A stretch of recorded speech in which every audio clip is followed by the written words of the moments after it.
శ్రీరంగసింహగిరిదేశికపాదసేవా ప్రాప్తాఖిల ద్రవిడవేదరహస్యజాతम् శ్రీగౌతమాన్వయజమాశ్రితభాగధేయम् గోపాలదేశికమహం శరణम् ప్రపద్యే.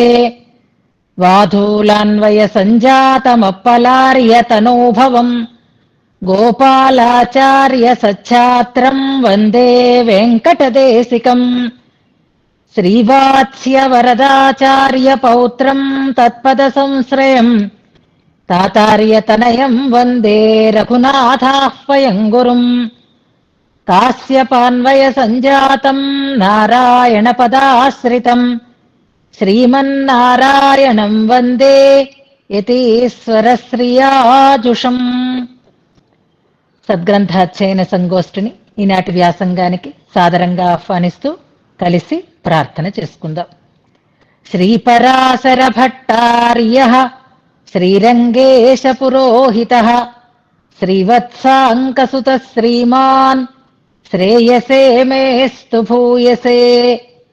సప్త ప్రాకార మధ్యే సరసిజ ముకుళోద్భాసమానే విమానే కావేరీ మధ్యదేశే మృదుతర ఫణిరాడ్భోగ పర్యంక భాగే నిద్రాముద్రాభిరామం కటినికట శిరః పార్శ్వవిన్యస్తహస్తం పద్మాధాత్రీకరాభ్యాం పరిచిత చరణం రంగరాజం భజేహం.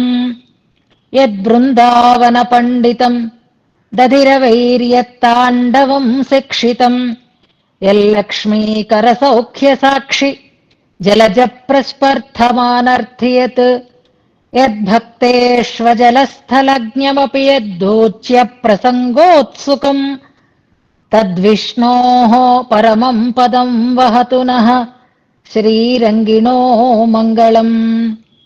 శ్రీస్తనాభరణం తేజః శ్రీరంగేశయమాశ్రయే చింతామణిమివోద్వాంతం ఉత్సంగే అనంతభోగినః. ఈనాడు గోష్ఠికి స్వాగత వచనాలని తెలియచేస్తూ మొన్నటి పాఠ్యాంశాన్ని మననం చేసి మన ముందు ఉంచినటువంటి బిందుని, నిన్నటి జరిగినటువంటి కార్యక్రమ విశేషాలని, పాఠ్యాంశాన్ని మననం చేసి మన ముందు ఉంచినటువంటి పద్మని కూడా ముందుగా మనసారా అభినందిస్తున్నాను. బిందుకి మొన్ననే టెన్షను, రేపు మననం ఉంటుందా ఉండదా అని. ఆ చేయాలనేటటువంటి పని మీద ఉండేటటువంటి ఇష్టం, అయ్యో ఈ అవకాశం అందుతుందా అందదా అనేటటువంటి ఒక ఆతృత ఆ రోజు ఆమె మాటలలో నాకు కనిపించింది. ఇవాళ చాలా ఇంపుగా చక్కగా విషయాన్ని వివరణ చేసింది. ఈ టీంలో ఉన్న వాళ్ళందరూ మంచిగా ఒకరిని మించి ఒకరు విషయాన్ని అందించేటటువంటి ప్రయత్నం చక్కగా చేస్తున్నారు.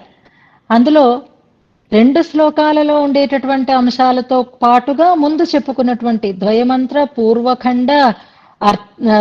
పూర్వఖండం వివరిస్తూ ఉండేటటువంటి అర్థ విశేషాలని కూడా చక్కగా ఉపోద్ఘాతంగా కూర్చుకుంటూ రెండిట్లో ఉండేటటువంటి అంశాలని చాలా అందంగా, చాలా ఇంపుగా, వినడానికి సొంపుగా ఉండేటట్లుగా మంచి కంఠంతో అనుసంధానం కూడా చక్కగా, శ్లోకానుసంధానం కూడా చాలా భావయుక్తంగా శ్లోకానుసంధానం చేస్తూ విషయాన్ని అందించినటువంటి బిందుని మనసారా నేను ఆశీర్వచనం చేస్తున్నాను.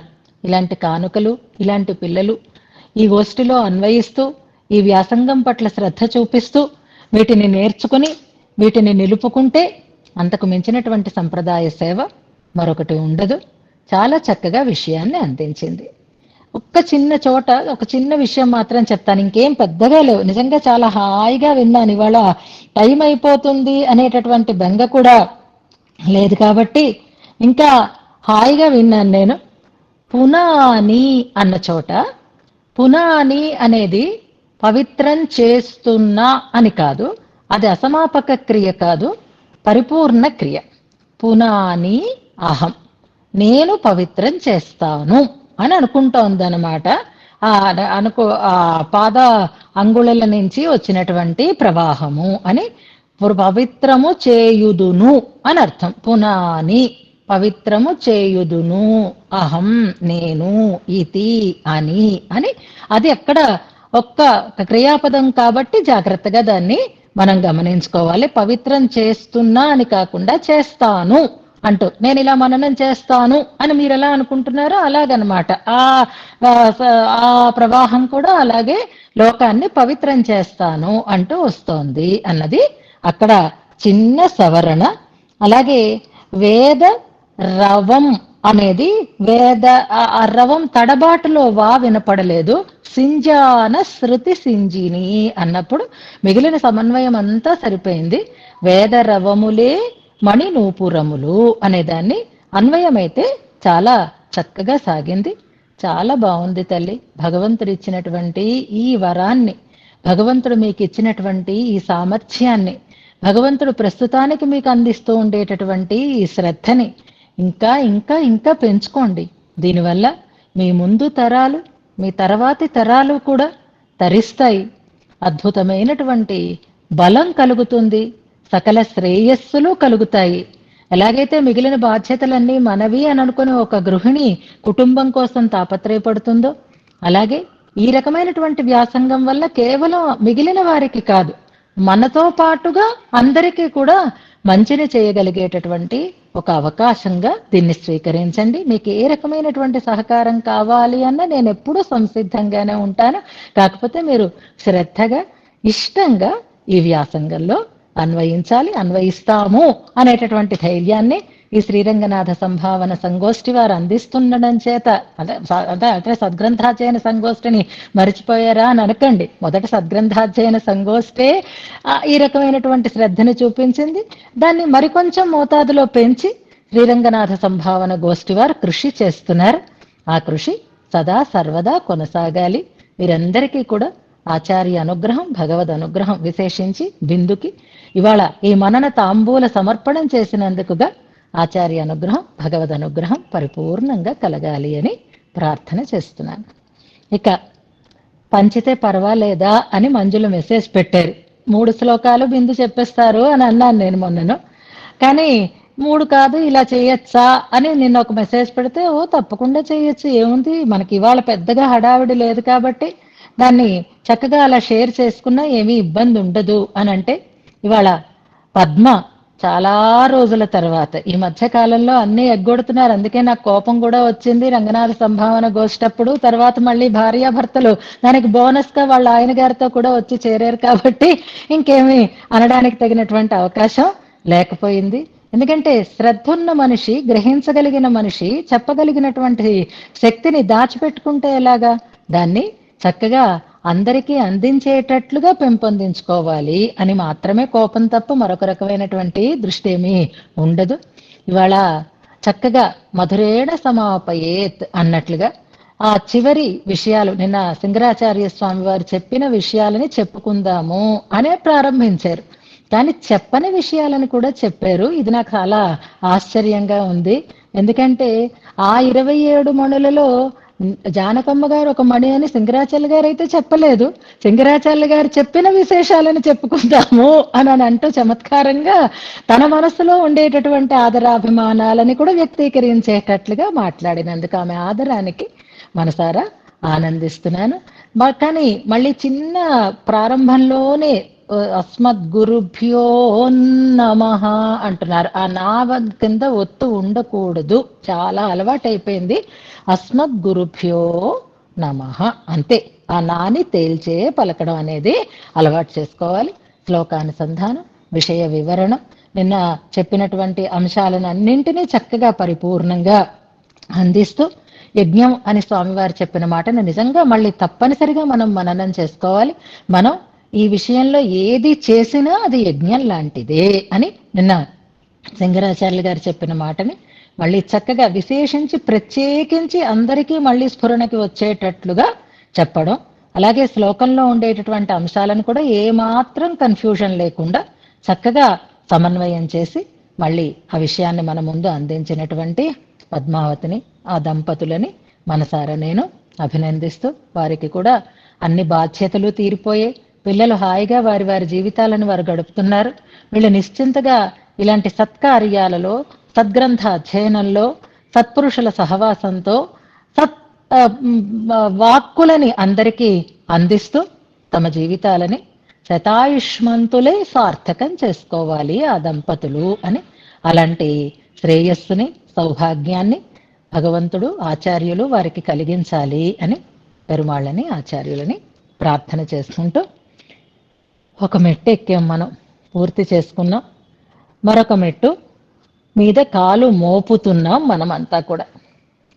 మన ఈ అధ్యయనంలో నిన్నటితో ఒక గ్రంథం, ఒక భాగం పూర్తి అయింది. నిన్న శ్రీనివాసరావు గారు ఏ డేట్తో ప్రారంభం చేసుకున్నామో, ఏ డేట్లు మనకు పుస్తకం అందిందో అన్నీ వివరంగా చక్కగా నోట్ చేసుకుని కృతజ్ఞతా నివేదనలో స్పష్టంగా మనకి జ్ఞాపకం చేశారు. ఒకవేళ మళ్ళీ మనం మర్చిపోయినా వారి దగ్గర డేటా ఉంటుంది కాబట్టి పర్వాలేదు. ఈ గ్రంథాన్ని మనం పూర్తి చేసుకోవడానికి, గ్రంథాన్ని చేతికి తెచ్చుకోవడానికి ఏ ఏ ఏ ఏ సందర్భాలు మనకు సహకరించాయో వాటిని మనం జ్ఞాపకం చేసుకుందాం.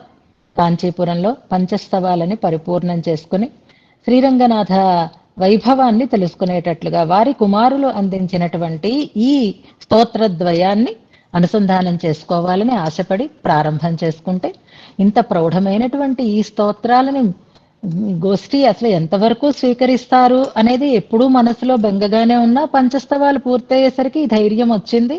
కానీ ఒకదానికంటే ఒకటి కఠినమైనదవునా ఆ అనుభవంలో మాత్రం మరింతగా సులభత్వం ఈ గోష్ఠికి ఏర్పడుతుంది. ఉత్సుకత, ఇష్టం మరింతగా పెంపొందుతూ ఈ శ్రీరంగనాథ దివ్య వైభవ స్మరణం చేసుకున్నాం పూర్వశతకంలో మనం. ఇది నిజంగా ఒక యజ్ఞమే. ఇది ఆ దివ్య మంగళ విగ్రహ అనుభవం అనేది కూడా నిజమైనటువంటి యజ్ఞం. ఆ యజ్ఞంలో మనం కృతకృత్యులమైనాము. ఆ స్వామి యొక్క పాదార వింద సన్నిధిని మనం చేరుకున్నాము. మనకెప్పుడూ కూడా పెద్దలు ముందుండి నడిపించటం అనేటటువంటి ఒక భాగ్యం కలుగుతోంది.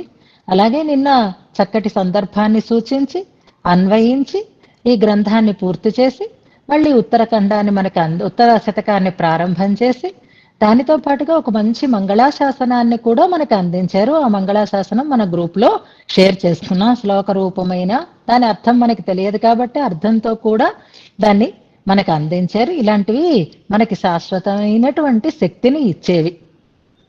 ఏవైనా విటమిన్ డెఫిషియన్సీస్ ఉంటే ఆ విటమిన్ సప్లిమెంట్ చేసుకుంటూ మనం, శరీరం మనది, పని మనది, ప్రవృత్తి మనది, కానీ ఆ శరీరానికి కావలసినటువంటి ధాతు సామ్యం ఒకప్పుడు అటు ఇటు అవుతూ ఉంటే, ఆ ధాతు సామ్యం సక్రమంగా ఉండేటట్లుగా మనం ఎలాగైతే కావలసిన వాటిని, ఔషధులని ఎలాగైతే మనం సేవిస్తూ ఉంటామో, అలాంటి ఔషధ సేవనం అక్కర్లేకుండానే సహజంగా అలాంటి శక్తిని పెంపొందించుకునేటటువంటి మార్గాలైతే ఇంకా హెల్దీ అని. డి విటమిన్ డెఫిషియన్సీ ఉంటే ఎండలో తిరగండి.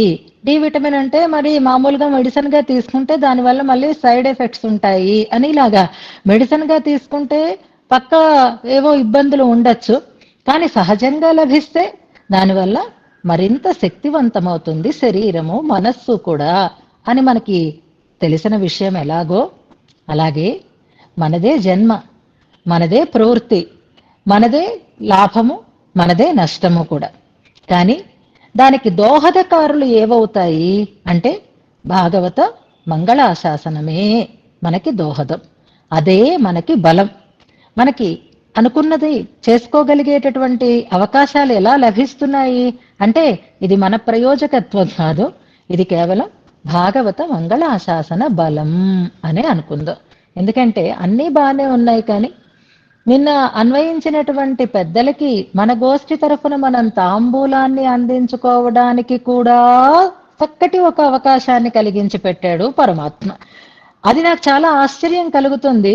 ఎవరి ద్వారానో మనం బతిమాలుకొని వారి చేత చేయించవలసిన అవసరం లేకుండా మన గోష్ఠి ప్రతినిధులుగానే ఆ పెద్దలకి తాంబూల సమర్పణ చేసుకునేటటువంటి ఒక సదవకాశం కూడా సరిగ్గా ఈ సమయానికి కలిగేటట్లుగా చేయగలగడం, వేరే ప్రత్యేకించి శ్రమ పడాల్సినటువంటి అవసరం లేకుండా, ఇవన్నీ కూడా కేవలం భగవద్ అనుగ్రహానికి, భాగవత మంగళాశాసనానికి సూచకాలు అని అనుకుందాం. అలాంటి అనుకూలత మనకి ఏర్పడుతోంది అంటే అది కేవలం పెద్దల యొక్క మంగళాశాసన బలంగా మనం భావిస్తూ, అలాంటి బలంలో మనకి మళ్ళీ నిన్ననొక బలం చేకూరింది. అలా చక్కగా ఇంకా ఇంకా ఇంకా మనం ఆ మొక్కలు బాగా పెరుగుతూ ఉంటే, వృద్ధి పొందుతూ ఉంటే ఎంత సంతోషపడతామో, అలాగే ఒక్కొక్క రోజు ఇలాంటి ఒక్కొక్క మంచి కార్యం చేసుకుని పెద్దల యొక్క ఆశీస్సులను మనం పొందుతూ ఉంటే, మనం కూడా అలాగ ఏపుగా చేవగా చక్కగా లావణ్యంతో ఈ సద్గ్రంథాధ్యయన సంగోష్ఠి ఇంకా ఇంకా ఇంకా మెరుగులు దిద్దుకుంటూ ఆ మంచి కాంతివంతంగా శోభిల్లుతుంది అని, అలాంటి ఒక అందమైనటువంటి అనుభవాన్ని మనకి అందిస్తూ ఉండేటటువంటి పరమాత్మని మనం ఆచార్యులని ముందుగా మనం సేవించుకుందాం. ఇవాళ నిన్నటి శ్లోకం మళ్ళీ చెప్తారా ఒక్కసారి అని లతాకుమారి గారు రిక్వెస్ట్ చేశారు. నిన్ననే విన్నాము, కానీ కొంత కొంత ఆడియో డిస్టర్బెన్స్ లాగా, స్లో వాయిస్ లాగా వచ్చింది. మీరు ఒక్కసారి మళ్ళీ ఆ శ్లోకాన్ని చెప్తారా అని అన్నారు. చెప్పాలి అని అనుకున్నాను, కానీ పద్మ చేసిన మననం విన్న తర్వాత చెప్పాల్సిన అవసరం లేదేమో అని అనిపిస్తోంది నాకు. ఎందుకంటే విషయాన్ని చాలా చక్కగానే వివరించగలిగినది అంటే విషయం అవగాహనకి వచ్చింది అనే అర్థం. అయినా లాంఛనంగా ఇవాళ ఓ 10 నిమిషాలు, పావుగంట ఆ శ్లోకంలో ఉండేటటువంటి విషయాన్ని వివరణ చేసుకుందాం. తర్వాత మనం నిన్ననే ప్రారంభం చేసుకున్నాం కనుక ఉత్తర శతకంలో శ్లోకాన్ని కూడా ఒకసారి అనుసంధానం చేసుకుందాం. అంతే ఇవాల్టి కార్యక్రమం. ఇవాళ మనం ఇంకా ఎక్కువగా వ్యాసంగం చేయడానికి ఇంకా మనం సిద్ధపడద్దు. ఇవాళ శ్రీరంగనాథ సంభావన గోష్ఠితో కలిసి కొంత సమయాన్ని గడపాలి అని అనుకుంటున్నాను. వారికి ఇంకా ఇవ్వవలసినటువంటి సూచనలు, వారితో కలిసి వారికి ఉండేటటువంటి ఇబ్బందులు, వీటన్నిటి గురించినటువంటి చర్చ కోసం సమయాన్ని ఇవాళ తీసుకుందాము అని అనుకుంటున్నాను. అందుకని మనం అన్ని శ్లోకాలు చెప్పుకున్నట్టే ఈ శ్లోకం ఎవరు ఎగ్జిట్ అయిపోకండి, అందుకు ముందుగా చెప్తున్నాను నేను. మిగిలిన వారు ఎగ్జిట్ అయిపోయినా పర్వాలేదు, మంగళాశాసనం చేసేసుకుంటాం. తర్వాత మనం శ్రీరంగనాథ సంభావన గోష్ఠి వారమందరం మన కార్యక్రమాన్ని నిర్వహించుకుంటాం. ఒకసారి మళ్ళీ చెప్పుకుందాం, ఎందుకంటే శ్రీమన్నారాయణ అంతవరకు వచ్చాము. చరణౌ శరణం ప్రపజ్యే అన్న మాటను కూడా మనంగా కలిసి ఒకసారి అనుకునేటటువంటి ప్రయత్నం చేసుకుందాము. 127వ శ్లోకంలో ఒకసారి శ్లోకాన్ని అనుసంధానం చేస్తాను. నిన్నను అవభృతం ఎలా అవుతుంది, ఇంకా స్తోత్రం పూర్తి అవలేదు కదా అని కూడా ఒక చిన్న సందేహాన్ని సింగరాచార్య స్వామి వారు వ్యక్తం చేశారు. వ్యాఖ్యానంలో అవభృతమే అని రాశారు, కానీ ఆ అవభృతం ఎలా అవుతుంది, ఎందుకు అవ్వదు అని అంటున్నారు అంటే, మనం చేరవలసినటువంటి స్థానం స్వామి యొక్క పాదపద్మములు కనుక అది చేరనంత వరకు మన పని పరిపూర్ణం కాలేదు అని అర్థం. అలాగే ద్వయమంత్రార్థ వివరణంలో, ప్రథమ పూర్వఖండ వివరణంలో శరణం ప్రపజ్యే అని మనం ఇంకా అనలేదు.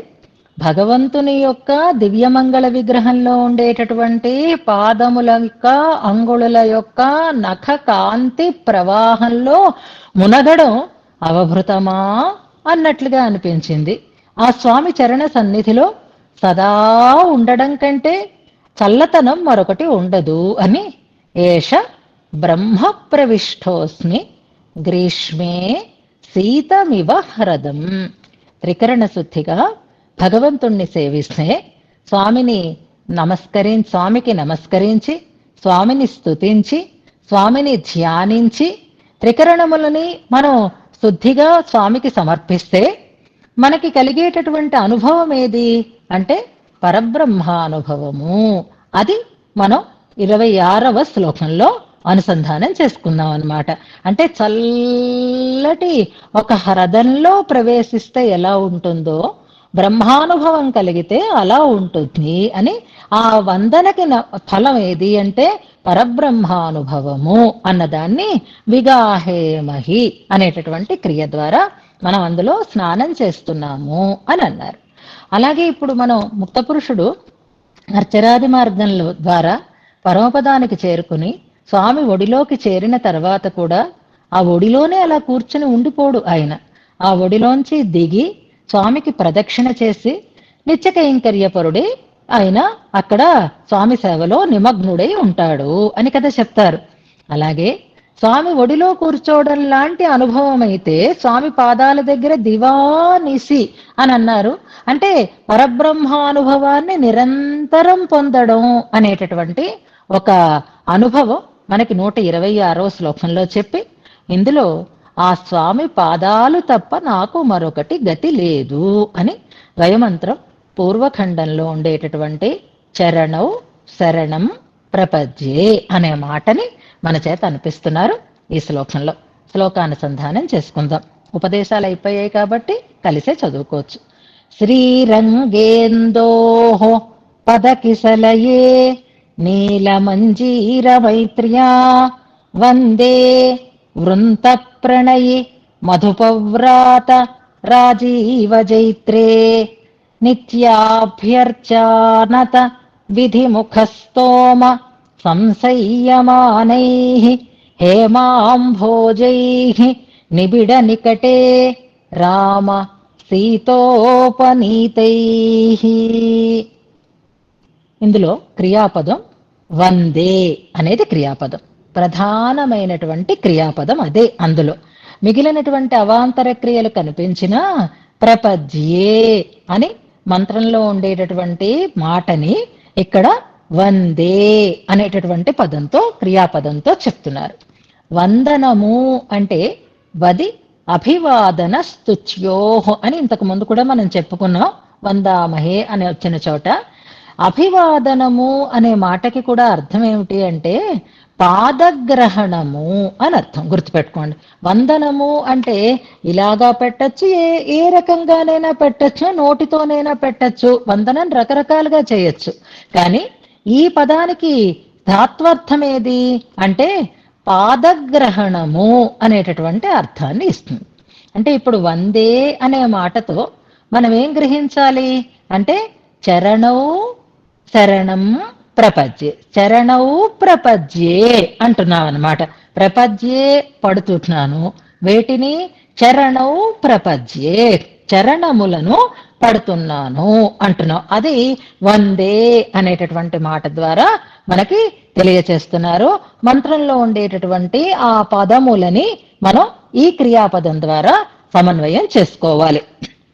వేటిని పడుతున్నాము అనంటే శ్రీరంగేందోః పద కిసలయే, ఇది ప్రధానమైనటువంటి పదం.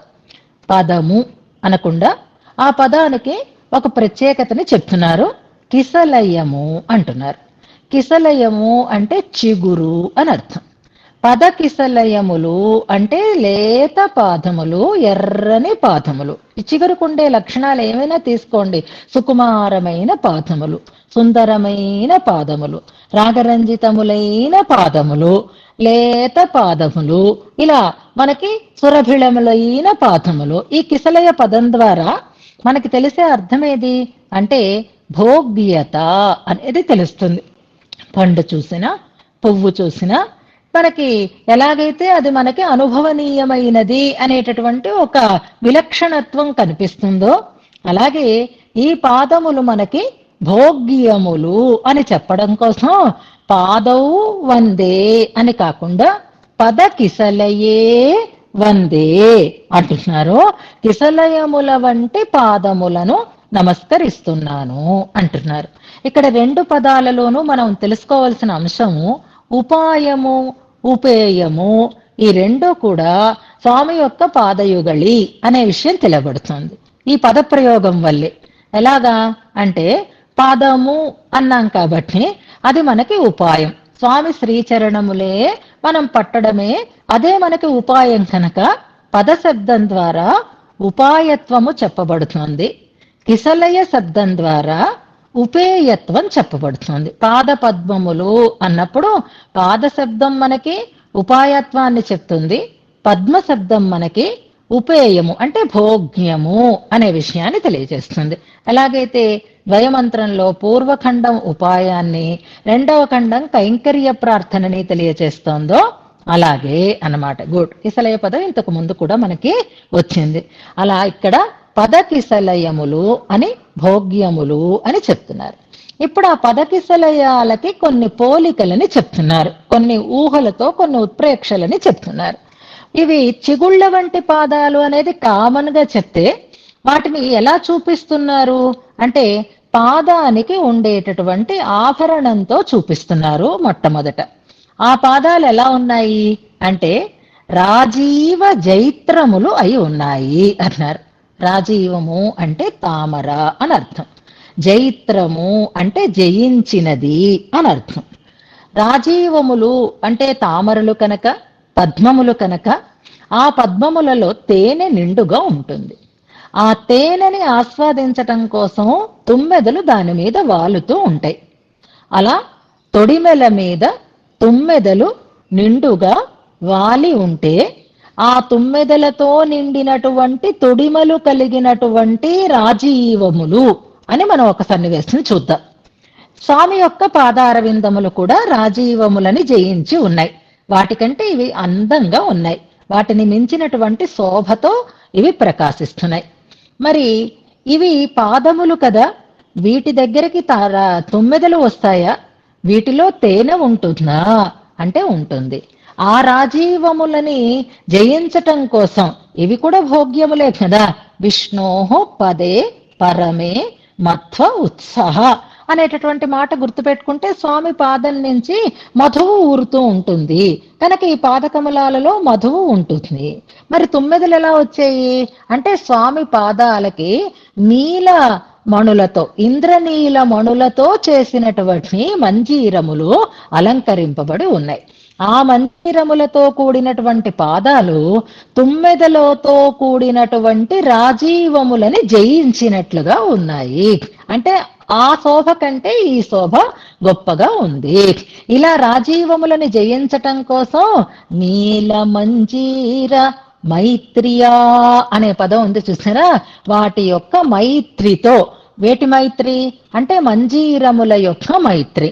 ఎటువంటి రంగు కలిగిన మంజీరములు అంటే నీల మంజీరములు, ఇంద్రనీల మణులతో చేసినటువంటి మంజీరముల సహకారంతో అని అర్థం అన్నమాట. అవి వచ్చి చేరటం వల్ల స్వామి పాదాలు మధుపవ్రాత రాజీవం.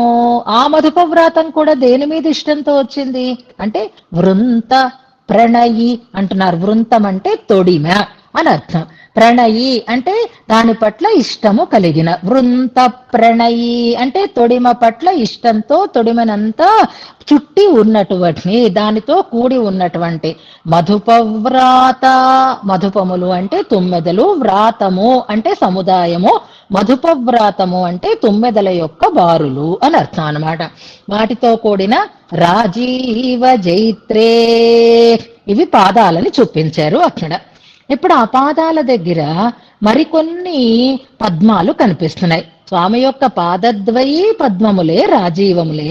ఇప్పుడు ఎప్పుడైనా పువ్వు ఒక్కటే ఉండదు. ఒక్కటే ఉంటే దాని యొక్క సమృద్ధికి లోటు. అలాంటివి అధికంగా ఉంటాయి. అలాగే పద్మవనం అని అంటాను చూసారా, పద్మవనాలయ అంటారు. వనం అంటే అధికంగా ఉండడం అన్నమాట. ఇప్పుడు స్వామి పాదద్వయి మాత్రమే పద్మాలు కాదు, అక్కడ ఇంకా చాలా రకాలైనటువంటి పద్మాలు కనిపిస్తున్నాయి. అందులో కనిపిస్తున్నటువంటి పద్మపు గుత్తులు ఏవి అంటే నిత్య, అభ్యర్చ, నత, ఈ విధి అనే ప్రయోగం వచ్చేసరికి మనకు ఒక శ్లోకం వెంటనే గుర్తుకి రావాలి. నిత్యానమద్విధి శివాది కిరీట కోటి అనేటటువంటి ప్రపత్తిలో ఉండేటటువంటి, శ్రీ వెంకటేశ ప్రపత్తిలో ఉండేటటువంటి శ్లోకం జ్ఞాపకం చేసుకుందాం. నిత్యానమత్ అని అక్కడ ప్రయోగం. రోజు నమస్కరిస్తున్నా, నిత్యము వంగి ఉన్నా అని అర్థం. ఇక్కడ నిత్య, అభ్యర్చ, నత, రోజు అర్చన చేస్తాడు ఆయన. విధి, ఇక్కడ విధి అనేటటువంటి విధి ముఖములు అంటే విధి శబ్దము బ్రహ్మకి వాచకం. అయితే ఆ బ్రహ్మగారు ఒక్కరేనా కాదు, అనేక మంది ఉంటారు. బ్రహ్మాండములు, బ్రహ్మాండములు అంటే బ్రహ్మాండం అంటే ఒక్కటే కాదు, అనేకములు ఉంటాయి. కాబట్టి ఒక్కొక్క దానికి ఒక్కొక్క బ్రహ్మ అన్నప్పుడు ఒక బ్రహ్మ అంటే బ్రహ్మాండాన్ని సృష్టించినటువంటి ఆయనకి 4 ముఖాలు ఉంటాయి. అంటే ఒక బ్రహ్మగారి ముఖమే పద్మముల యొక్క గుత్తి అన్నట్లుగా ఉంది, 3 కంటే అధికంగా ఉన్నాయి, చతుర్ముఖుడు అని చెప్తారు. కాబట్టి అలాంటి వేధసులు, అలాంటి బ్రహ్మలు అధికములు అనేకములు అని అనుకుంటే అందరూ నమస్కారం చేస్తున్నారా అన్నట్లుగా కూడా సంస్కృత వ్యాఖ్యానంలో చెప్తారు. అంతగా ఎందుకు, నిన్న సింగరాచార్య స్వామి వారు చెప్పినట్టుగా మొట్టమొదట సత్యలోకంలో బ్రహ్మగారి చేత అర్చింపబడినటువంటి మూర్తి కనుక ఈ శ్రీ రంగనాథుని అర్చామూర్తి నిత్యాభ్యర్చ అంటున్నారు ఇక్కడ. అది అందుకు మనం చెప్పుకోవాలి. మరి అప్పుడు అయిపోయింది. ఆ తర్వాత ఇక్ష్వాకు మహంసానికి వచ్చేసాడు. మరి బ్రహ్మగారు అర్చన చెయ్యటం లేదు కదా. నిత్యాభ్యర్చ అనంటే అక్కడ ఉన్నప్పుడు నిత్యము అర్చన చెయ్యటం వల్ల అని ఒక అర్థం వస్తే, ముక్కోటి దేవతలు ఎప్పుడూ శ్రీరంగనాథుని సన్నిధిలో ముక్కోటి ఏకాదశికి అంత వైభవం ఎందుకు అంటే, ముక్కోటి దేవతలు వచ్చి స్వామిని ఇక్కడ సేవించుకుంటారు అంటే ఆ దేవతలకి అధీసునైనటువంటి దేవతానీకానికి ప్రథముడు అయినటువంటి బ్రహ్మగారు కూడా వచ్చి ఇక్కడ నిత్యము అర్చన చేస్తూ ఉంటారు. అప్పుడు పెట్టిన పద్మాలైనా ఇప్పుడు వంగి నమస్కారం చేస్తున్నా అవి అంత తాజాగానే ఉన్నాయి కనుక నిత్యాభ్యర్చనత వంగి పాదాల దగ్గర ముఖాలు పెట్టి నమస్కారం చేస్తూ ఉంటే, విధి ముఖ స్తోమం వ్రాతము అని ఒక పదం వచ్చింది, స్తోమము అని ఒక పదం వస్తోంది. వీళ్ళందరూ చక్కగా ఇందాక బిందు మననంలో విన్నాను చూస్తున్నారా, అవయవ వాచకములైనటువంటి పదాలు ఏవి, క్రియాపదాలు ఏవి, ఇలా రకరకాలుగా వాటిని విభాగం చేసుకుని కూడా చక్కగా అభ్యాసం చేస్తున్నారే. అలాగే ఇప్పుడు చూడండి, వ్రాతము స్తోమము 2 పదాలు ఉన్నాయి ఈ శ్లోకంలో. వ్రాతము అంటే కూడా సముదాయము అని అర్థం, స్తోమము అంటే కూడా సముదాయము అని అర్థం. ఇక్కడ గుత్తి అని అనుకోవాలి. స్తోమము అన్నప్పుడు కొన్నింటిని కలిపి అందంగా తయారు చేశారు అని విధి ముఖ స్తోమం అంటున్నారు. స్తబకం అనే పదం వచ్చినట్లుగా స్తోమం. అలాగే వ్రాతము, అక్కడ కూడా మధుపవ్రాతము, అనేకములైనటువంటి తుమ్మెదల యొక్క గుంపులు. వ్రాతము అంటే సముదాయము. ఇక్కడ ఇది అది పర్యాయ పదాలుగానే అనిపించవచ్చు, కానీ చిన్న చిన్న తేడాలు ఉంటాయి అన్నమాట. విధి ముఖ స్తోమ సంశయ్యమానై. ఏమిటి ఇంకా ఈయన ఇక్కడి నుంచి నమస్కారం చేసి లేవలేదా, ఈయన ఇంకా ఇక్కడే ఉన్నాడా అని ఆ పద్మాలు ఎలా కనిపిస్తున్నాయిట అంటే, బ్రహ్మగారి యొక్క ముఖములా అని సందేహించడానికి తగినట్లుగా ఉన్నాయిట ఆ స్వామి పాదాల దగ్గర ఉన్నటువంటి ఆ మిగిలినటువంటి పద్మములు అంటున్నారు. హేమాంభోజై. మధ్యలో ఈ హేమాంభోజాలు ఎక్కడి నుంచి వచ్చాయండి అంటే, రామ సీత ఉపనీతై. స్వామి పాదములు 2 అందంగా ప్రకాశిస్తున్నాయి రాజీవాలలాగా. విధిముఖములా అన్నట్లుగా అక్కడే మిగిలినటువంటి పద్మస్తోమం కూడా ఉంది, అనేకములైనటువంటి పద్మములు ఉన్నాయి. ఆ పద్మములు తెచ్చి పూజించిన వారు ఎవరు అనంటే, ఇవి మామూలు పద్మములు కాదు, ఇవి హేమాంభోజములు. చక్రవర్తి కదండి, రఘునాయకుడు ఆయన, రఘుకులనాథుడు ఆయన. చక్రవర్తి గారి వైభవానికి తగినట్లుగా చక్రవర్తి గారు ఆరాధన ఉపకరణాలని సమకూర్చుకుంటారు. ఆనాడు రామచంద్ర స్వామి తన ఆరాధనా దైవమైనటువంటి రంగనాథుడిని భార్యతో సహా కలిసి ఆరాధన చేసుకున్నాడు. ఆ చేసుకున్నప్పుడు ఆ పాదాల దగ్గర సమర్పించినటువంటి హేమాంభోజములు ఇప్పటికీ అలాగే ఉన్నాయి. బంగారు పూలు ఎక్కడ వాడతాయండి అని అనుకోవచ్చు. అంటే ఇక్కడ హేమాంభోజము అనే మాటని బట్టి అవి మామూలు అంభోజములైనా హేమాంభోజములులా ఉన్నాయి, లేదా హేమాంభోజములతోటే అర్చించాడు కాబట్టి. రామ సీత ఉపనీతై. సీతారాములు కలిసి చేసినటువంటి ఒక అర్చనా క్రమాన్ని చెప్తున్నారు. ఆనాడు ఎలాగైతే వారి చేత అర్చనలని పొంది వారి వైభవానికి తగినట్లుగా సమర్పింపబడినటువంటి హేమాంభోజములు ఇప్పటికీ స్వామి పాదాల దగ్గర అలాగే కనిపిస్తున్నాయి. నిబిడా నికటే అనే పదం ఇక్కడ చూడండి. నిబిడా నికటే. నిబిడము అంటే దగ్గరగా ఉన్నా అని అర్థం. ఎక్కడ దేనికి దగ్గరగా ఉన్నాయి అంటే, హేమాంభోజై నిబిడ నికటే. హేమాంభోజములకి దగ్గరగా అంటే ఆ పాదాల దగ్గరగా ఉన్నాయన్నమాట స్వామి యొక్క ఆ పాదాలకి దగ్గరలోనే ఉన్నాయి. ఈ ఈ పద్మాలన్నిటితోటి నిండుగా కూడి ఉన్నటువంటి పాద పద్మాలని ప్రధానంగా మనకి చూపిస్తున్నాయి. వేటి దగ్గర ఉన్నాయో చూడండి. ఆనాడు సీతారాములు సమర్పించినటువంటి హేమాంభోజముల దగ్గర, ఇంకా అక్కడ బ్రహ్మగారి చతుర్ముఖ బ్రహ్మ నమస్కారం చేస్తూ ఉంటే ఆయన ముఖాలే పద్మాల అని అనిపించేటట్లుగా ఉన్నటువంటి చక్కటి మధుపవ్రాతంతో కూడినటువంటి రాజీవములని జయించినటువంటి నీల మంజీరాలతో కూడినటువంటి రంగేందుని యొక్క పాద కిసలయములకు వందే నమస్కారం చేస్తున్నాను అంటున్నారు. ఇందులో శ్రీరంగేందో, ఇక్కడ ఇందు శబ్దంతో చల్లతనాన్ని కలిగినటువంటి చంద్రునిగా చెప్తున్నారు అని అనుకుంటా. అంటే భగవంతుణ్ణి మనం చేరడానికి వెళ్ళేటప్పుడు ఆయన ఎప్పుడూ ప్రసన్నుడై ఉంటాడు. ఆయన దగ్గరికి మనం చేరితే ఆయన ముఖం మనం దగ్గరించటానికి వీలైనదిగా ఉంటుంది తప్ప తీక్ష్ణంగా ఉండదు అని చివరిగా శ్రీరంగనాథుడిని చంద్రునిగా ఉపమిస్తూ, చంద్రునితో సాటి కాదు కానీ ఏదో ఒకటి చెప్పాలి కదా అని చెప్తూ శ్రీరంగేందోహో పదకిసలయే వందే, ఆ ఆ స్వామి యొక్క పాద కిసలయములను వందే నమస్కరిస్తున్నాను అంటున్నారు. చక్కగా ఈ శ్లోకం పూర్వశతకానికి చివరి శ్లోకం. ఇక్కడ మనకి ఆండాళ్ళమ్మ వారు చెప్పినటువంటి తిరుప్పావైలో ఒక పాసురాన్ని, చివరి పాసురాన్ని ఒక ఉదాహరణగా ఇస్తున్నారు. చంద్రుడు, చంద్రకాంతి ఇవన్నీ మనం చెప్పుకుంటాం, కానీ స్వామి యొక్క ముఖం ఆశ్రయణ సౌకర్య ఆపాదకములైనటువంటి గుణములతో కూడి ఉంటుంది. ఆశ్రయించిన తర్వాత మనకి కావలసినటువంటి పనులని చేసి పెట్టడానికి తగినటువంటి గుణములని కూడా కలిగి ఉంటాడు స్వామి అని అంటాం. ఇక్కడ శ్రీరంగేందోహ్ అనేసరికల్లా చల్లతనం కానీ సౌశీల్యం కానీ ఇలాంటి లక్షణాలు మనకి కనిపిస్తూ ఉంటాయి.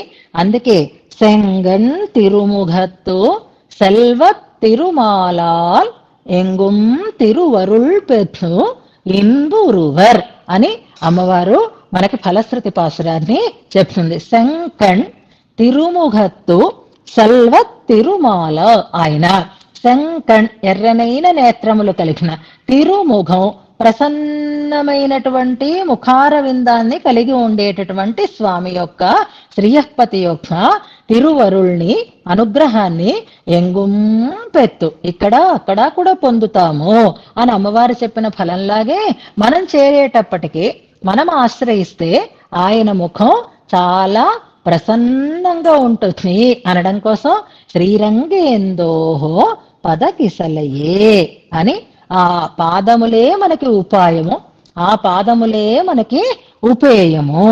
ఆయన మనం దగ్గర చేరడానికి కావలసినటువంటి గుణాలని కలిగి ఉంటాడు, మన పనులని చేసేటటువంటి వైభవాన్ని కలిగి ఉంటాడు అని అంటూ వందే అని మళ్ళీ త్రికరణములతోటి స్వామికి నమస్కారం చేస్తున్నారు. అంటే నోటితోటి అంటున్నారు, మనస్సుతోటి అంటున్నారు, కాయికంగానూ చేస్తున్నారు. అందుకే తిరువాయుమొழிలో ఒక పాసురం అక్కడ ఇచ్చారు చూడండి. సిందయాలం సొల్లాలం చేయగైనాలం అనేటటువంటి ఒక చక్కటి ప్రమాణాన్ని కూడా మనకు అక్కడ చూపిస్తూ, ఇందులో మనకి ఇంకొక అద్భుతమైనటువంటి శ్లోకాన్ని కూడా తెలియచేస్తున్నారు. భట్టరు వారి ముక్తక శ్లోకాలు అని చెప్పే శ్లోకాలు ఇంతకు ముందు కూడా 2-3 మనం అనుసంధానం చేసుకున్నాం. ఇక్కడ చివరిలో మరొక శ్లోకాన్ని మనకి చెప్తున్నారు. శ్రీరంగనాథుణ్ణి చంద్రుడితో పోల్చి చెప్పినట్లుగా. ఇవి పెద్దగా ప్రసిద్ధిలో ఉండవు, కానీ వ్యాఖ్యాతలు మనకి అందిస్తూ ఉండేటటువంటి శ్లోకాలు. చంద్రుడికి రంగచంద్రుడికి ఉండేటటువంటి తేడాని ఇందులో చెప్తున్నారు. అంటే చంద్రుడిలో ఉండేటటువంటి తక్కువతనాలేవి శ్రీరంగచంద్రుడిలో లేవు. ఇది తప్పనిసరిగా మనం తెలుసుకోవలసినటువంటి అంశం అన్నమాట.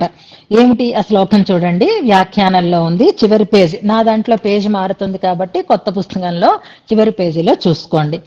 అనిశం కుముదం వికాసయంతం, చంద్రుడు వస్తే కలువలు వికసిస్తాయి. గుడ్, 512 అని పెడుతున్నారు, జాగ్రత్తగా అండర్లైన్ చేసి పెట్టుకోండి, ఆ శ్లోకాన్ని గుర్తుపెట్టుకోండి. చంద్రుడు రాత్రి ఉదయిస్తాడు. చంద్రుడు ఉదయిస్తేనే కుముదములు వికసిస్తాయి ఆ చంద్రుడి విషయంలో అయితే. కానీ ఈ రంగచంద్రుడైతే అనిశం, ఎప్పుడు దివారాత్రాలు కుముదం వికాసయంతో. ఈ రంగచంద్రుని దగ్గర దివారాత్ర విభాగం లేకుండా రంగచంద్రుడు ఉంటే కుముదం వికసిస్తుంది కాబట్టి ఎప్పుడూ కలువలని వికసింపచేసేటటువంటి చంద్రుడు ఈయన. ఇది ఆ చంద్రుని కంటే రంగచంద్రునికి ఉండేటటువంటి ప్రత్యేకత. సతతం పూర్ణం. ఆ చంద్రుడైతే తగ్గుతూ ఉంటాడు, ఎక్కువ అవుతూ ఉంటాడు, కృషిస్తూ ఉంటాడు, మళ్ళీ నిండుతనాన్ని సంతరించుకుంటాడు. కానీ రంగచంద్రుడైతే సతతం పూర్ణం, ఎప్పుడూ నిండుగానే ఉంటాడు. ఆ చంద్రుడైతే రాత్రిపూటే కనిపిస్తాడు, పగటిపూట కనిపించడు. ఈ చంద్రుడైతే అహర్నిశంచ దృశ్యం, రాత్రి సేవించొచ్చు, పగలు సేవించచ్చు, ఎప్పుడు కావాలంటే అప్పుడు దర్శించటానికి వీలుగా కనపడుతూ ఉండేటటువంటి చంద్రుడు ఈయన. అనుపప్లవం. ఈ చంద్రునికి ఎప్పుడూ గ్రహణాలు ఉండవు. ఆ చంద్రుడికైతే ఉపద్రవాలు వస్తాయి, ఉపప్లవాలు వస్తాయి, గ్రహణాదులు వస్తాయి. కేతువుల చేత, రాహు చేత, కేతువు చేత, గ్రహముల చేత పీడింపబడుతూ ఉంటాడు. కానీ ఈ రంగచంద్రునికైతే అనుపప్లవం, ఉపప్లవాలే ఉంటున్నవు. అలాంటి అద్య ఇప్పుడు రంగరాజం మనుతే చంద్రమసం. ఇప్పుడు ఈ రంగరాజుని రంగచంద్రమసులు, రంగచంద్రుడు అని అంటారు. జనహ, ఎవరనుకుంటారు? జనహ, జనాలందరూ ఆ చంద్రుణ్ణి చూసి విసిగిపోయారు. ఓసారి కనిపిస్తాడు, ఓసారి కనిపించడు, ఓసారి గ్రహణం, ఒకసారి ఆపద, ఇలా అయిపోతూ ఉంటుంది ఆయన విషయంలో. కానీ ఇవేవీ లేని ఈ రంగరాజే చంద్రుడు, రంగచంద్రమసుడు అని జనహ మనుతే మాన్యం. మనుతే, గౌరవనీయుడైనటువంటి, ఆదరణీయుడైనటువంటి చంద్రునిగా రంగరాజునే జనాలు భావిస్తారు, సేవిస్తారు అని భట్టర్ వారు చెప్పినటువంటి ముక్తక శ్లోకంగా ఒక శ్లోకాన్ని చెప్తూ రంగ ఇందుడు, రంగచంద్రుడు అని అంటూ ఈ పూర్వ శతకాన్ని పరిపూర్ణం చేస్తున్నారు. చరణౌ శరణం ప్రపద్యే అనే మాటలని ఇందులో మన చేత అనిపిస్తూ శ్రీమన్నారాయణ చరణో శరణం ప్రపద్యే అని పూర్వఖండాన్ని పరిపూర్ణం చేస్తున్నారు. పూర్వఖండ అర్థ వివరణాన్ని పరిపూర్ణం చేస్తున్నారు. నేను శంకరాచార్య స్వామి వారు చెప్పిన ఒక మాటని మనం జ్ఞాపకం పెట్టుకోవాలి. అంటే మరి ఉత్తరఖండంలో పూర్వఖండార్థం ఉండదు అని అర్థం కాదు, పూర్వ శతకంలో ఉత్తరఖండం లేదు అని కూడా కాదు. కానీ అధికంగా ఇక్కడ ఊనిక ఉంది, అధికంగా అక్కడ ఊనిక ఉంది అన్నదే చెప్పుకోవాలి. కానీ అందులో ఉండే అర్థాలు ఇక్కడ సమన్వయం అవుతాయి, ఇక్కడ ఉండేటటువంటి అర్థాలు అక్కడ సమన్వయం అవుతాయి అని రంగేంద్రుడు అని చెప్పాడు. కాబట్టే శ్లోక సంఖ్య కూడా దానికి తగినట్లుగా ఉంది అని మనకు వివరణ చేస్తున్నారు. ఇది పూర్వ శతకం అన్నాం. శతకం అంటే 100 కదండి. 127 శ్లోకాలుంటే శతకం అవుతుందా అని సందేహించకని ఇది రంగరాజస్తవం అని పెట్టిన ఆయన రంగచంద్రుడు కనుక ఒక శతకం 1 అంకె పక్కన 2 సున్నాలుంటాయి. అది పూర్ణచంద్రునికి నిదర్శనమైతే 27 సంఖ్య తారకలకి నిదర్శనం. అంటే 27 నక్షత్రాలతో కూడినటువంటి పూర్ణచంద్రుడు రంగరాజు అని మనకి తెలియడం కోసమే ఈ సంఖ్యతో ఈ పూర్వశతకాన్ని పరిపూర్ణం చేశారు అని కూడా మనకి వ్యాఖ్యానంలో చెప్తారు. రంగచంద్రుడు అనడానికి ఎలా చంద్రుడు అని ఎందుకంటున్నారు అంటే నక్షత్రాలు 27, అందుకే ఎక్స్ట్రా 27 శ్లోకాలు మనకు వచ్చాయి.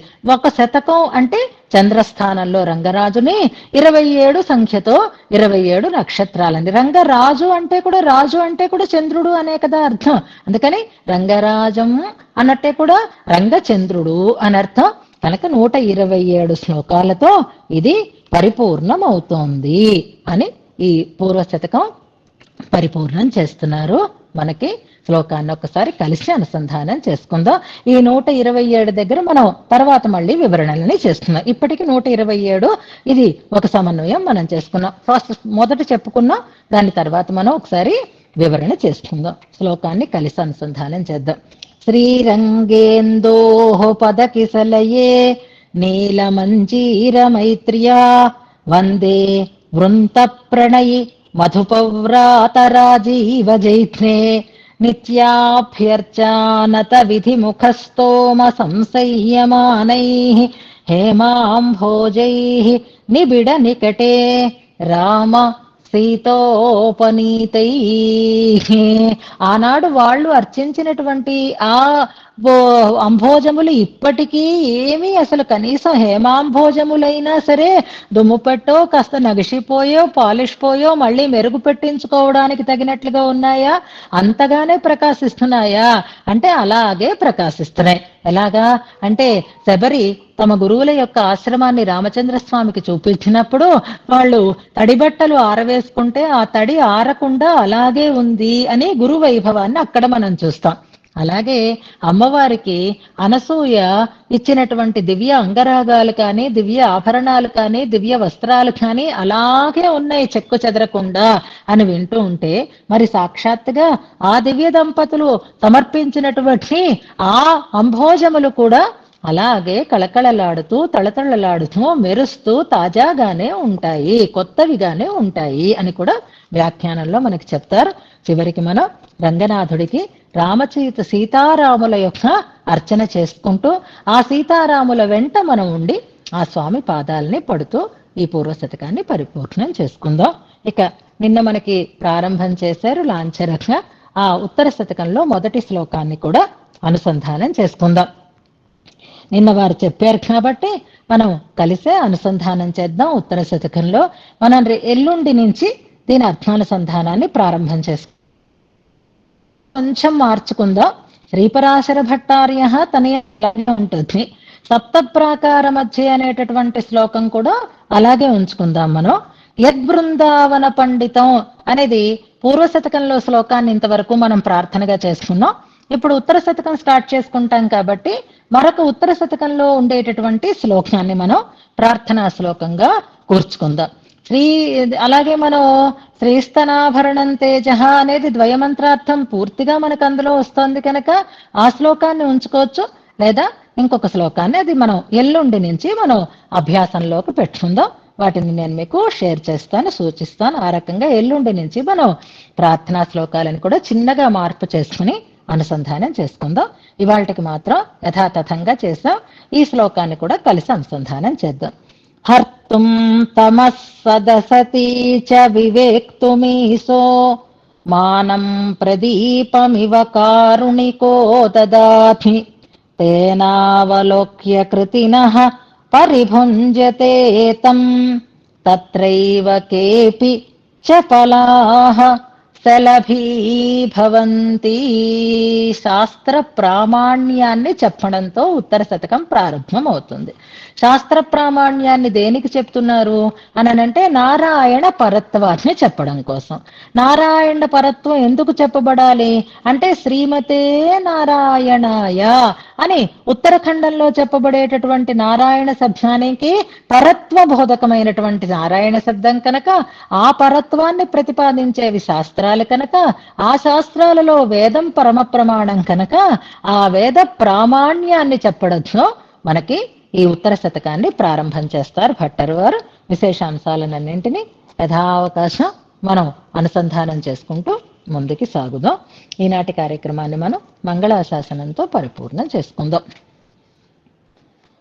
లక్ష్మీచరణ లాక్షాంక సాక్షి శ్రీవత్స వక్షసే క్షేమంకరాయ సర్వేషాం శ్రీరంగేశాయ మంగళం సైకతే సహ్యకన్యాయాః తరంగానిల శీతలే అధిరంగం భుజంగేద్రే సుఖసుప్తాయ మంగళం రజతాద్రినిషణ్ణేంద్ర నీలశైలానుకారిణే శేషేశయాయ శ్యామాయ శ్రీరంగేశాయ మంగళం బాహుమేకం ప్రసార్య అన్యం ఉపధాయాధిపన్నగం నిద్రాణాయ జగద్రక్షా జాగరూకాయ మంగళం పరిష్కృతాసనాం భోజా పరస్పర తులాంఘ్రయే స్ఫురత్పీతాంబరాయాస్నో శ్రీరంగేశాయ మంగళం దర్శితాభయముద్రాయ భక్తానాం తద్విరోధినాం దీప్త దివ్యాయుధాయాస్నో శ్రీరంగేశాయ మంగళం సుస్మితాయ సునాసాయ సుదృశే సుందరభ్రువే సులలాట కిరీటాయ శ్రీరంగేశాయ మంగళం తరంగిత దయైర్విశ్వం అపాంగైరభిషించతే सम्राजे सर्वलोकानां श्रीरङ्गे सायमङ्गलम् विधेरिक्ष्वाकुलभ्याय विभीषणकृते पुनः విశ్రాణితాయ రామేణ శ్రీరంగే సాయ మంగళో. ఝాన్సీ ఒక సూచన కూడా చేశారు, మనం ఇంకా దాన్ని ఇంప్లిమెంట్ చేసుకోలేదు. మంగళాశాసన శ్లోకాలలో ఉండేటటువంటి పదాలు కూడా ప్రాక్టీస్ చేసుకుందాం, ఆ శ్లోకాలు కూడా అని. ఇక్కడ ఎందుకు ఆగాను అంటే, ఇంతకు ముందు కూడా ఈ శ్లోకం దగ్గర విధి శివ నిదానం అన్న శ్లోకం దగ్గర విధేరిక్ష్వాకులబ్ధాయ అన్న చోట ఈ విధి పదం వచ్చింది. ఇవాళ మనం అనుసంధానం చేసుకున్నాం చూసారా, నిత్యాభ్యర్చనత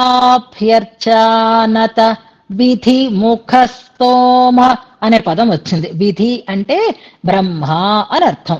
అలాగే ఇక్కడ విధేరిక్ష్వాకులబ్ధాయ విభీషణ కృతే పునః, ఆ శ్లోకానికి సమన్వయం చేసేటటువంటి మంగళాశాసన శ్లోకం చెప్పండి అంటే ఇదిగో ఇది మనం చెప్పగలిగేటట్లుగా ఉండాలన్నమాట.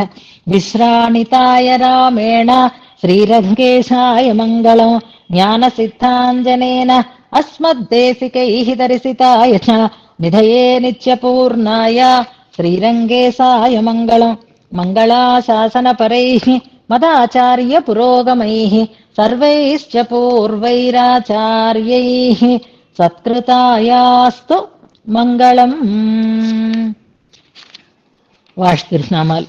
தன்னரங்கர்மைந்தனன சிறக்க வந்தோன் வாழியே திருநெடுந்தாண்டகமுருளை செப்புமவன் வாழியே அன்னவயல் பூதூரன் அடிபணிந்தோன் வாழியே அனவரதமெம்பாரு காட்செய்வோன் வாழியே மன்னு திருக்கூரனார் வளமுறைப்போன் வாழியே வைகாசியனுடத்தில் வந்துதித்தான் வாழியே பன்னு கலை நால் வேத பயன் தெரிவோன் வாழியே பராசரணாம் சீர்பட்டர் பாருலகில் வாழியே. பட்டர் திருவடிகளே சரணம். ஸ்வஸ்தி.